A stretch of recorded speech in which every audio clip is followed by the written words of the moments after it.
Israel, the last style bender, Adesanya.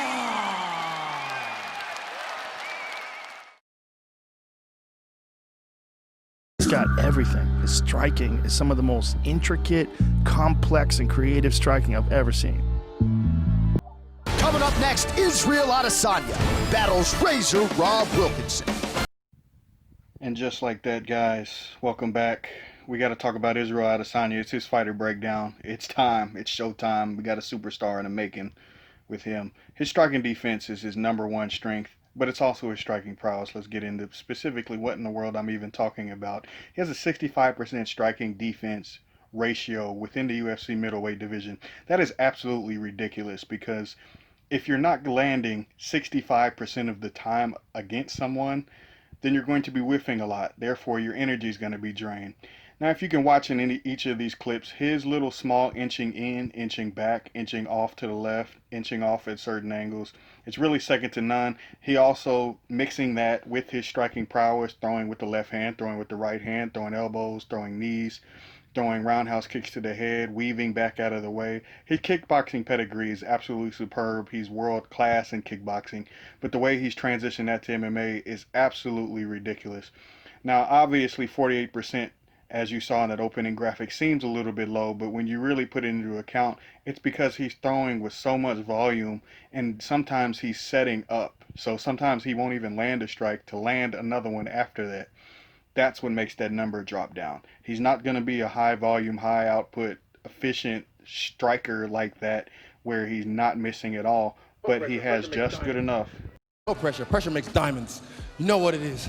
He's special, man. I think he's going to be the next big superstar. I really do. He's got everything going for him. Checks all the Spectacular boxes. talent, great personality. He's fun. I mean, he fights with as much skill as we've ever seen a striker. I mean, he's Anderson Silva 2.0. Anderson Silva 2.0, indeed. Again, when he fought Brandon Tavares, he did very, very well. We still didn't know too much about him. We still didn't know how he'd do against somebody that's world class. But against Tavares, he definitely showed that he belonged in mixed martial arts and really had erased that kickboxing, this guy can only kickboxing type of bad rap that he was getting. Let's just call it a bad rap. I never understood that. If somebody is a good martial artist, they can really pick up anything on the fly. But as far as what he did against Brandon Tavares, he stood right in the pocket, stood right in front of him, didn't actually move that much, but this is where the accuracy came into play. Every single time that he landed, it was something serious. It was something to behold. I really think while the number is low at 48%, every single time it's really strong.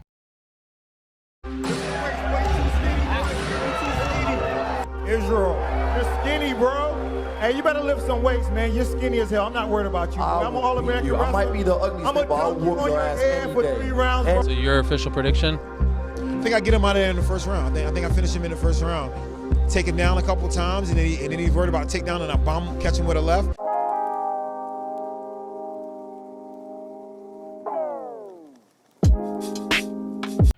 So those are very famous last words, as we all know what he did. He dispatched Brunson inside of a round and did exactly what he said he would do to him, he did to him. Again, the prowess showed definitely in this fight because he landed a very shocking knee when Brunson shot in for a takedown. And because he's so skinny, he has the ability to move in, move out, and throw strikes with absolutely no wind up or setup. If I had to pinpoint something that nobody can really prepare for with Israel, it's that he doesn't ever wind up any kind of strike. It always goes straight in, it comes straight out, and it's going right to the target. Again, while he's not the most efficient as far as numbers are concerned, he is efficient when it comes down to flat out, can this guy strike? Absolutely, especially when you can't actually land on him. Against the greatest of all time, in my opinion. You know, we can all debate that all day long. But when he fought Anderson Silva, it was like watching someone fight a 20-year-old younger version of them. Well, not 20, I think it's more like 10, but you get my point. Anderson Silva stood right in the pocket, stood right in front of Israel, and gave him all that he could handle. And it was always going to lean towards Israel. When it really boils down to it, the younger guy on an equal skill set is probably just going to do a little bit better. The Kelvin Gastelum stylebender fight was a shootout. Best title fight for me I've ever watched. ever. It's one of the best fights of all time. Has to be. It has to be.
Now again, guys, I could honestly really dig and dig and dig, and I really did dig and dig and dig to try to find weaknesses, and this is what I came up with.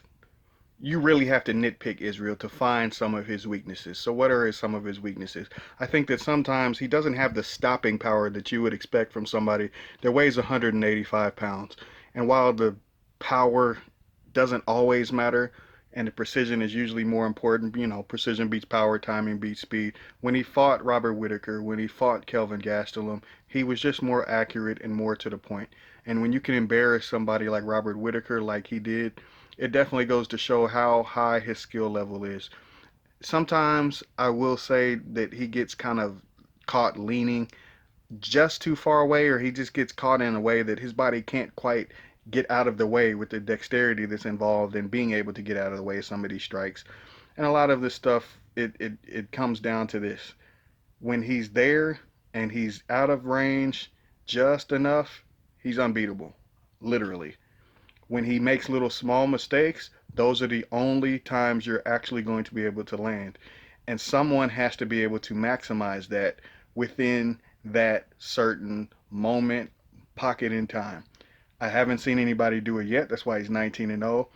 Romero kind of had it going, but then he didn't actually throw anything, and he kind of made Israel stand there. If you can make Israel stand there, you can actually land something. So I think Yoel actually had a good plan and good idea. It just didn't turn out too well because he wasn't being offensive enough in those small moments. So if I had to nitpick, I would say that's the nitpick, is that sometimes he can't quite get out of the way of the techniques, as you saw with that overhand left. But if he is in range and he can get out of the way, he's probably not going to lose. That's how good this kid is. Let me know what you guys think is going to happen in this fight, and I'll see you next time. So there it is, Israel Adesanya. You know who's next. I got this overly inflated balloon animal. This heavy-ass Ricky Martin wannabe. This Poha China. I don't like this guy, this Israel guy. I want to rearrange his face. Trust me, when I'm done with him, he'll really look like Ricky Martin. Botched.